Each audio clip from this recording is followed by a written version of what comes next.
a new mug.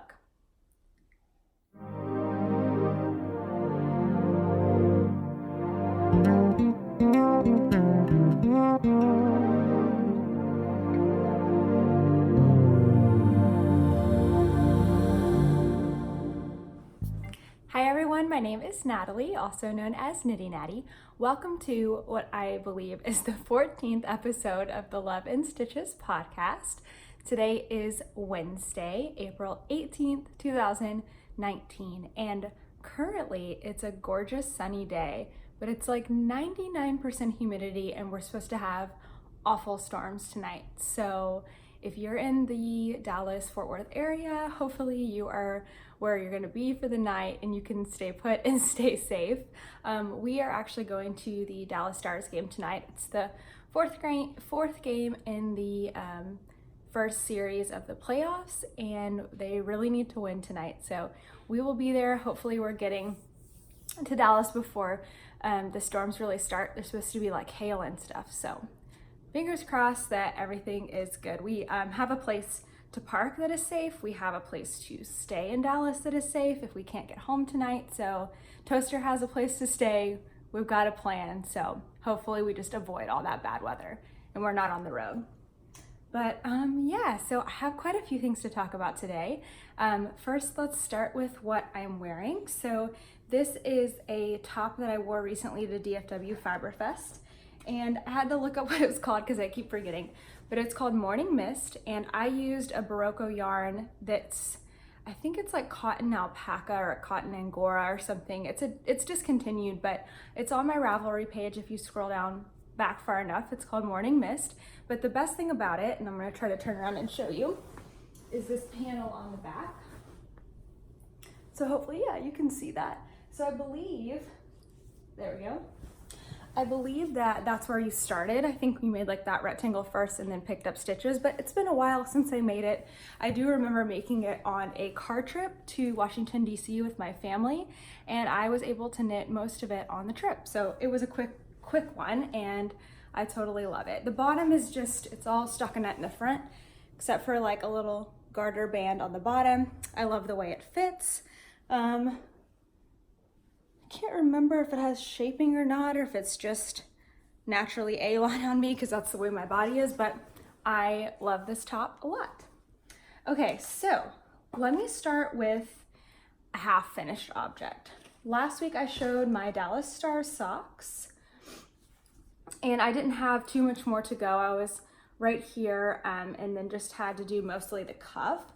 I made these pretty short because I'm ready for them to be done. I started them last summer and I was gonna knit on them during Stars games, but it seems like I always have something else that has a deadline or I wanna work on that I bring with me anyway. So I am having to not really force myself at this point because this is my only pair of socks that's going, but I'm working on them during the playoff games. So this is a yarn from Rain's Obsessive Stitchery, and this is a custom colorway, but I believe if you go to her website, R-A-I-N-S, Rains, you can ask for this color.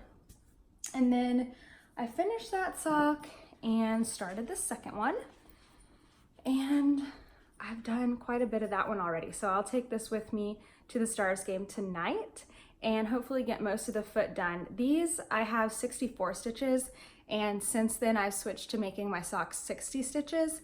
And you wouldn't think that 4 stitches per round would make a huge difference, but it really does.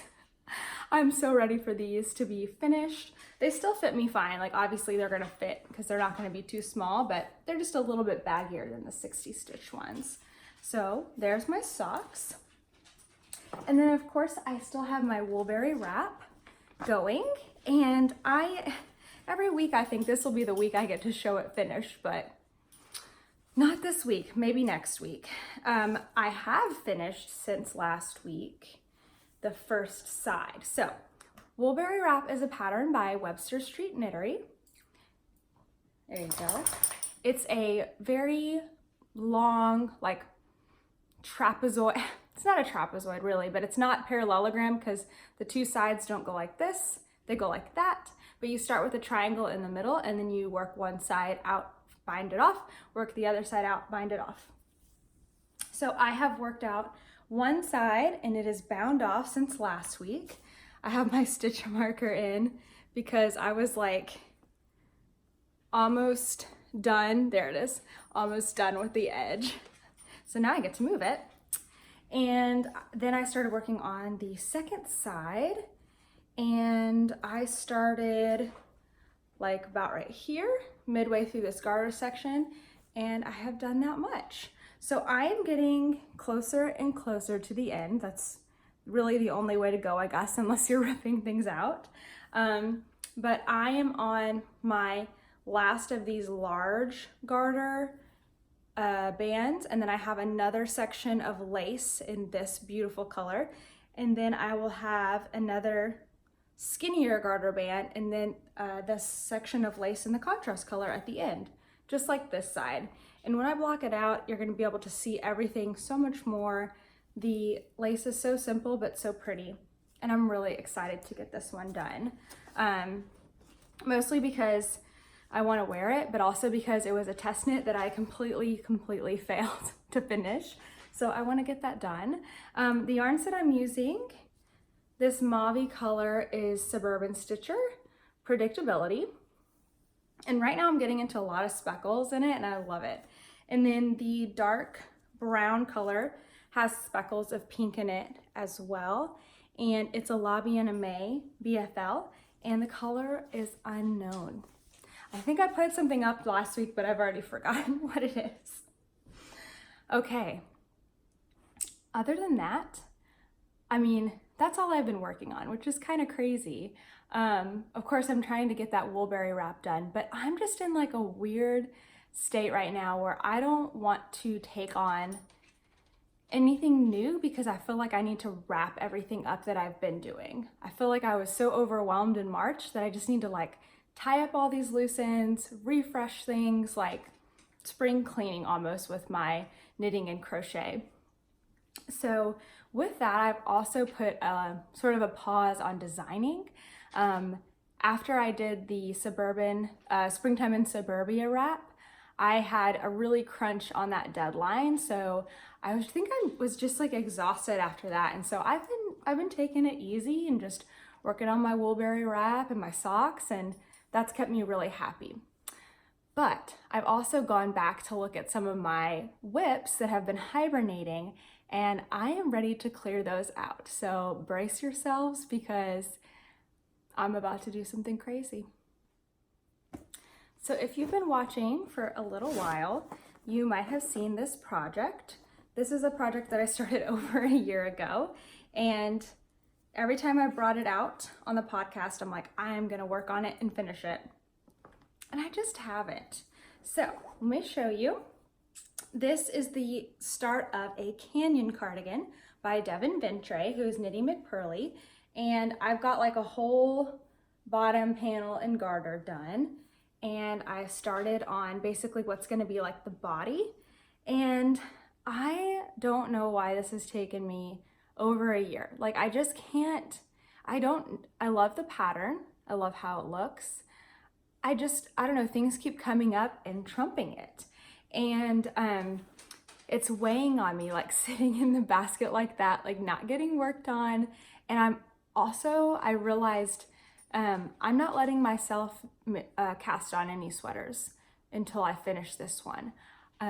So I started this one like last May, and I've made, I did 2 sweater test knits since then, but I haven't made any like sweaters for fun because this one is on the needles.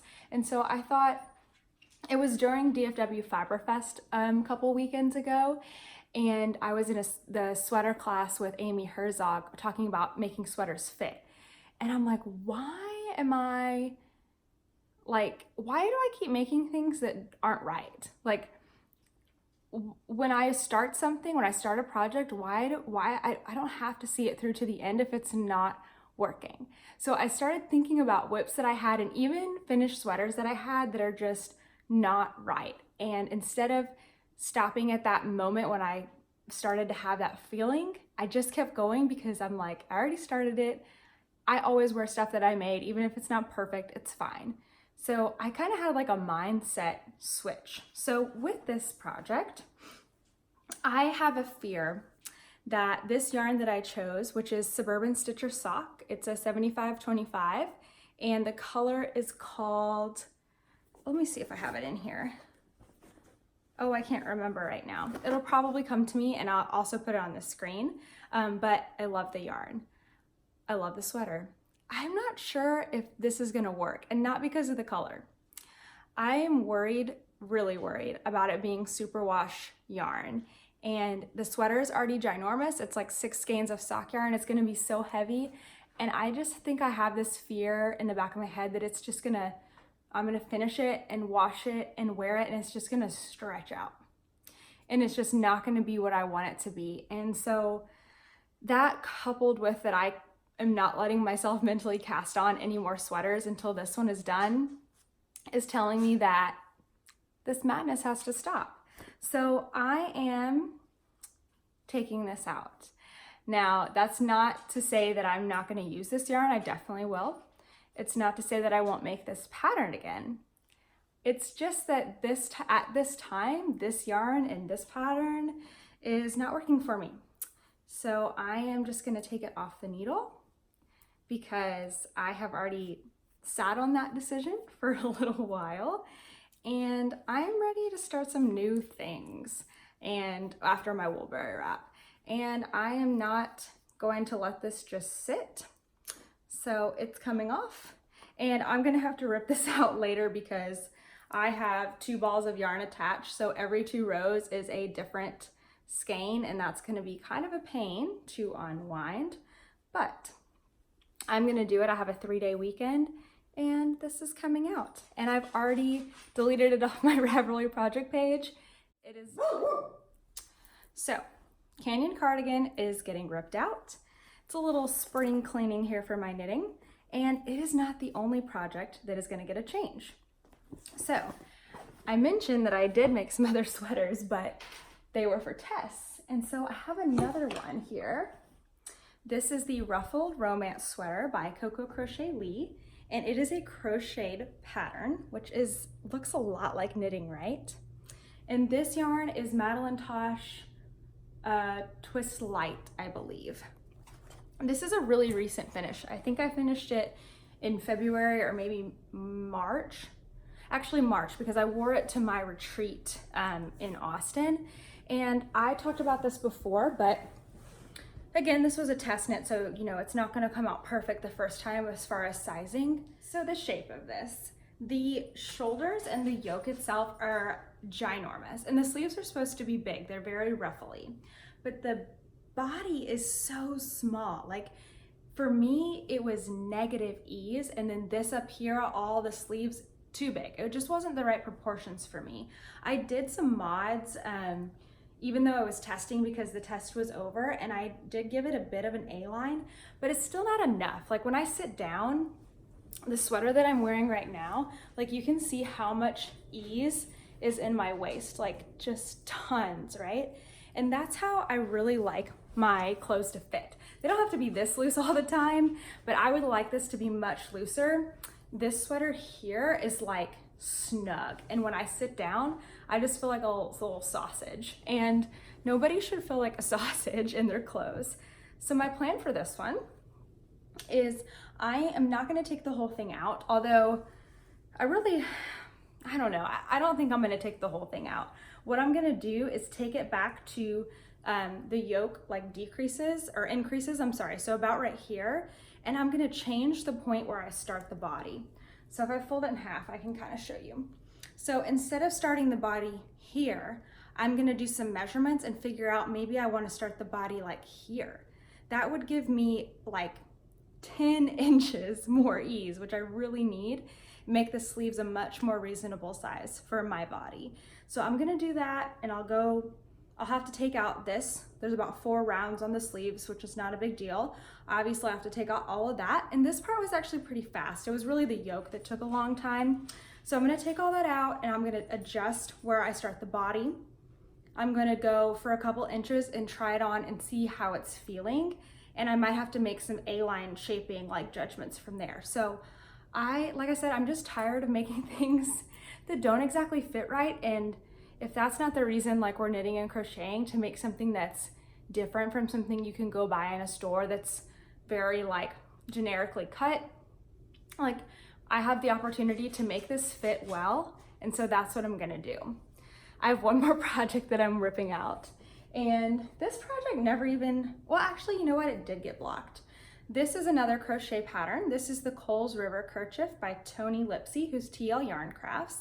And I haven't even had the chance to really dive into this one. Look, the ends are still out. I think I blocked it, but then I tried it on and it just didn't work. So somehow I think I might have made this wrong because it's looking very skinny. I'm feeling like I missed an increase or something that may change the overall shape. So how this is supposed to be worn is like this part goes over your shoulder and then this wraps around here, which I don't really love.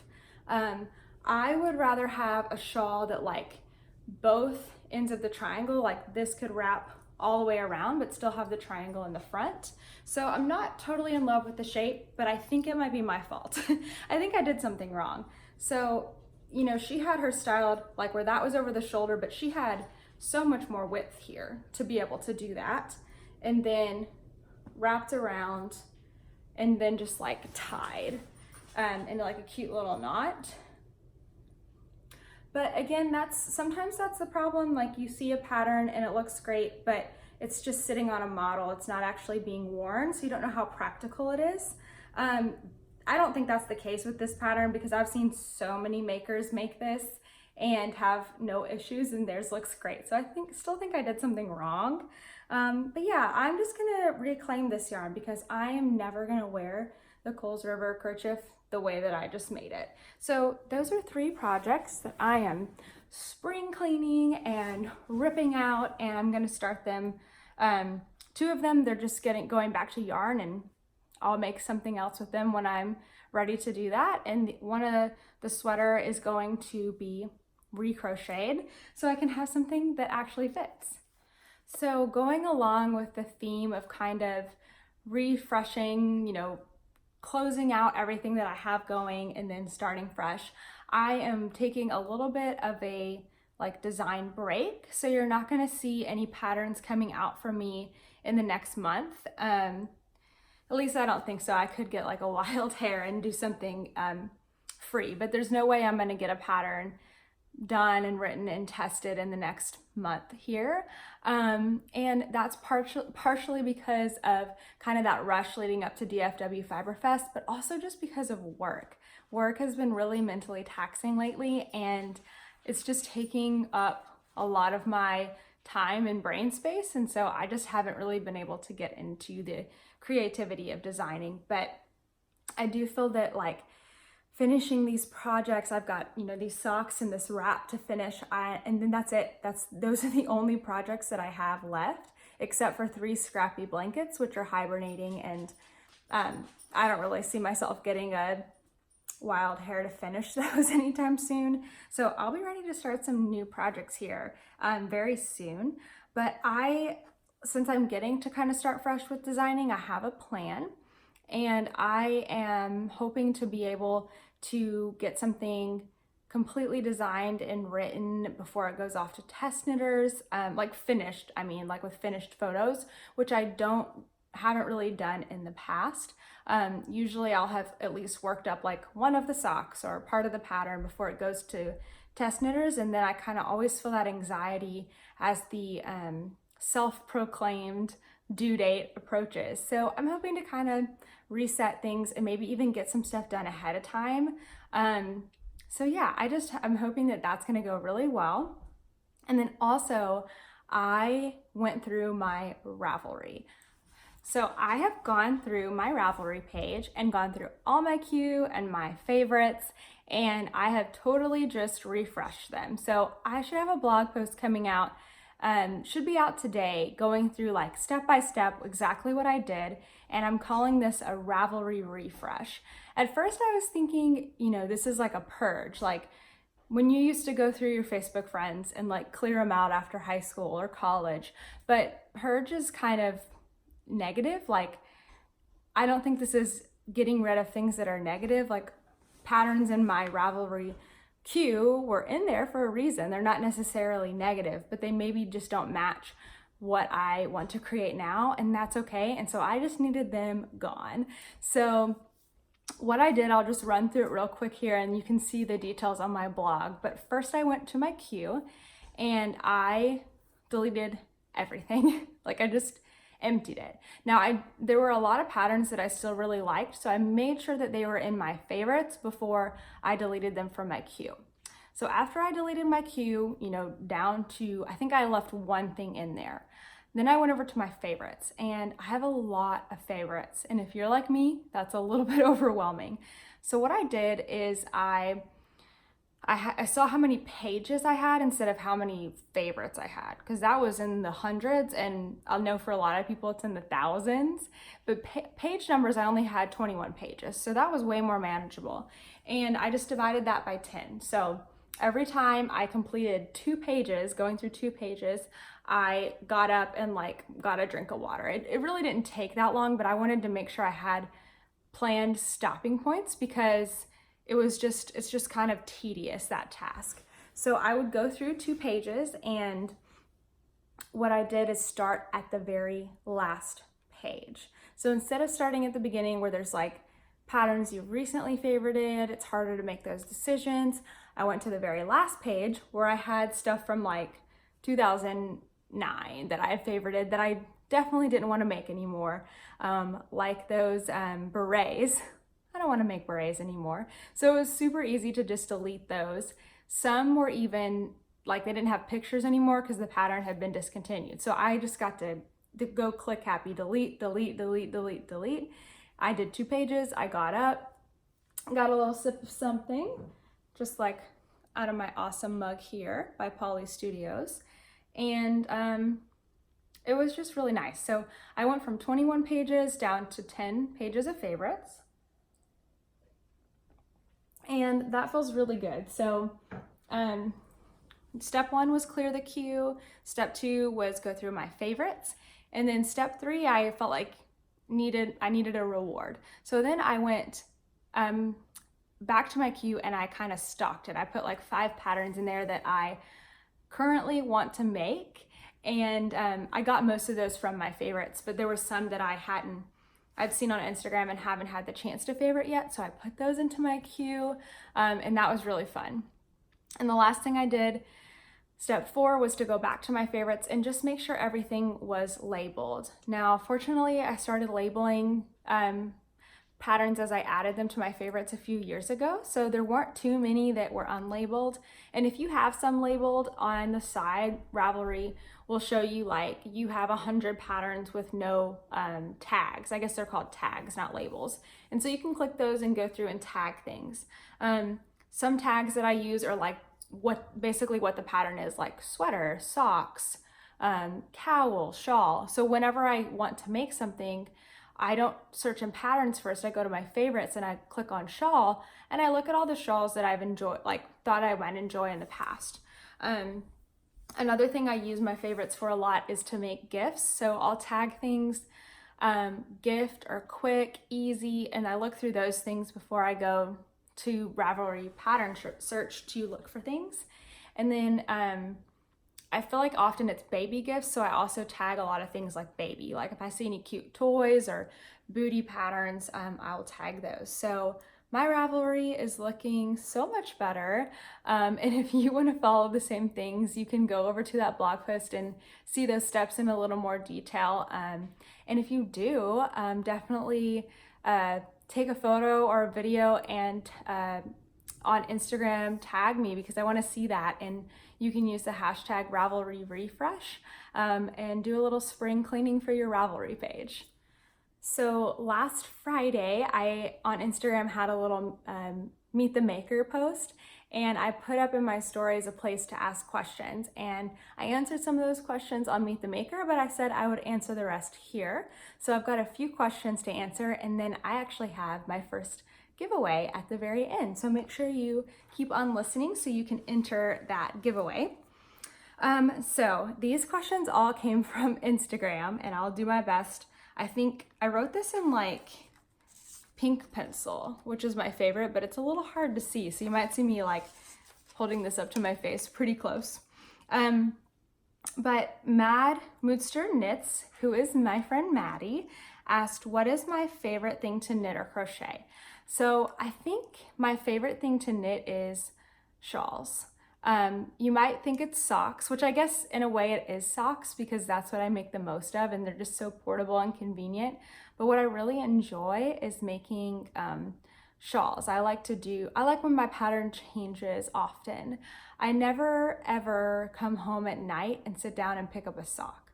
Socks are my on-the-go knitting. And so when I come home at night, like I'm always so excited to work on my woolberry wrap, for example.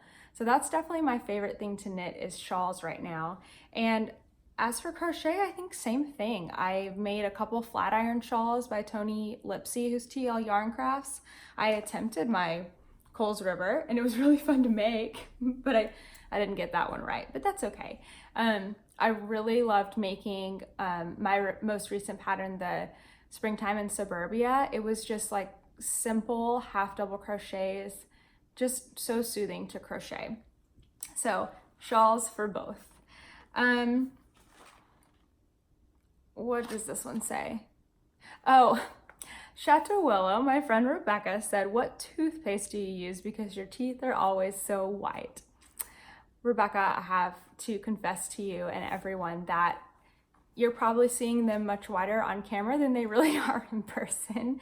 I always sit with I'm facing the window right now, so I'm getting the best natural light that I can. And I always use filters on my photos because whenever you take a picture, it's not capturing like the natural, like what's happening. So I always brighten up my photos, change the color saturation. Like I'm not trying to hide that at all. But as far as like tooth care goes, I use a variety of toothpaste. Like honestly, when my husband and I got married and we moved, I realized how much toothpaste he has in store, and we probably have enough toothpaste for like 5 years. So whatever toothpaste is in there, that's the toothpaste that I'm using.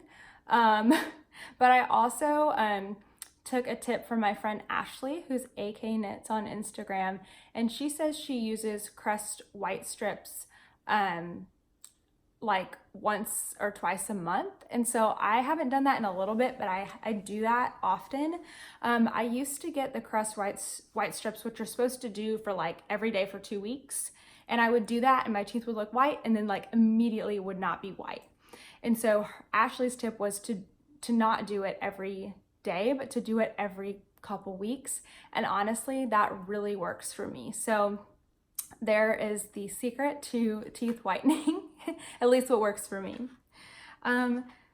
Katrina Tolman asks, how does your husband feel about your knitting and is he supportive of your hobby? Absolutely. He is like the best ever. Right now I know he can hear me, but he's being really quiet, playing Xbox and not making any noise, even though he wants to be like talking on his mic and everything. He's right up the stairs right there. And yeah, he absolutely is. There's very few places where he will be bothered by me knitting. And I've talked about before, like one place is church. And so, even though that was hard, like I definitely respect that because he respects me almost like everywhere else. We go often to bars to watch football games, hockey games, and I say, can I knit? And he says, like, sure, it doesn't bother him. It might bother him, but he doesn't tell me that. And his friends are used to me knitting too. I mean, it's just a part of who I am. And yeah, he really does support me. When we travel, he will be without me asking, he will look up local yarn stores, and sometimes we'll be driving somewhere and he'll just pull into like a parking lot and I'm not paying attention, right? I'm knitting or looking on my phone and we're sitting there and I'm like, I look up and we're at a yarn store. Like that's the kind of stuff that he does. So I would not say he's just supportive. He's like invested. Like he makes it happen sometimes too. So it's pretty awesome. I'm super lucky. Okay, next one is, this is from Ruth And Ruth Zormick, I think. Like I said, I wrote these in pink pencil, which was not a good idea. She asked, what was my first crochet project? Now, I went to Ravelry to try to find my first crochet project, and the first thing that was on Ravelry was a coaster, and I know that wasn't my first crochet project because the coaster was done with like a magic circle and had like, I don't know. I just know that that was not the first thing that I ever made. And I just can't remember. I've been thinking about it all day, and I think that I really didn't make crochet projects for a while. I made a lot of terrible swatches because crochet was really hard for me to pick up.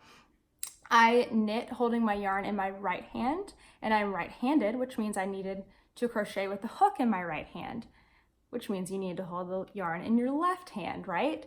So learning to crochet for me was extremely difficult, not just like, now I have to find where my stitches are because they're not on the needle, and I have to tension the yarn with my left hand. So I think when I started crocheting, I made a lot of really awful swatches, and eventually circa 2008, when I got on Ravelry, I was making coasters. So that's all the information I have.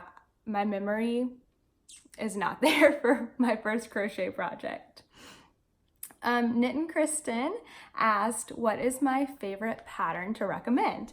So I did not think about this. I didn't prepare an answer, but I often recommend to people sock patterns. So I'm gonna stick with that. I always recommend the Fish Lips Kiss heel, Fish Lips Kiss heel, because that's my heel of choice for socks. All of my sock patterns do not have a heel instructions actually written in them. They just say like work your favorite heel or work the Fish Lips Kiss heel. You can find it here for $1. And so all of my sock patterns, instead of being $5 like my other patterns, are $4, because you either have to have that knowledge yourself already, therefore you do not need to pay $1 for a chunk missing of the pattern, or you can spend that $1 on Fish Lips Kiss heel because that pattern only costs $1. And then if people are new to socks, I recommend for them Susan B. Anderson sock pattern, which is called Smooth Operator. And that one is just a vanilla sock with an afterthought heel. And I still refer back to that afterthought heel. Like recently I was looking at it. So I think that's a really great pattern too. Okay, here's the last question. You're gonna like this one. Maggie. Her username is like Mags with like a bunch of G's. She asked, are there any mini Natalies coming soon? And she also said if it's not too personal, which I wouldn't be answering it if it was too personal. So you're fine, Maggie. But yeah, this is a question that I don't have an answer to. So I am, my husband and I have been married for a year and a half. And we don't really have a plan yet. The plan right now is that we're not having kids yet. And I think that's enough of a plan. I'm not bothered by when people ask me when we're having kids, which is not that often. And it's funny because some people will say, actually everyone has said to me, like, you're young and you have time. But of course there's times where I'm like, oh my gosh, I'm getting too old, like I'm gonna be at advanced maternal age soon. And that's not really true. I mean, it's kind of true, but it also is like okay because, you know, you can have kids at any age. I have a friend that has 2 little kids, and she is like, you know, she was at an age where there could have been lots of complications and there weren't, and she was blessed. So you know what, it's not something that we're planning for right now in any near future, but it's still a possibility. So you'll know when it happens, I guess. Okay, last thing is I have a giveaway. So Molly from Molly Klein Designs asked if she could give away some patterns. So we have 2 patterns that we're giving away, and it's gonna be winner's choice. But listen carefully to how you can enter to win. So all you have to do is go over to Molly's Ravelry pattern page and look through her patterns, and then pick out your favorite and just drop that in a comment here on YouTube. So if you comment anywhere else, like on Ravelry or anything, that's not going to count, but if you comment on this video here on YouTube, your favorite pattern of Molly's, that will count. So I was looking through her patterns today, and she does have knit and crochet designs.